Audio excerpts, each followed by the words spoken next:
Hello বন্ধুরা, আমি অল্প একটু গজল বলবো। যদি তোমাদের একটু ভালো লাগে তাহলে আমার গাওয়াটা সার্থক হবে। আমার জীবন, আমার মরণ, আমার জিন্দগি।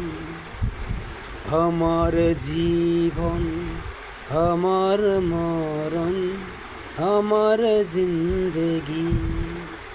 কবুল কর ইয়া এলাহি আমার বন্দেগি। আমার জীবন, আমার মরণ, আমার জিন্দগি। কবুল কর ইয়া এলাহি আমার বন্দেগি। আমার জীবন, আমার মরণ, আমার জিন্দগি।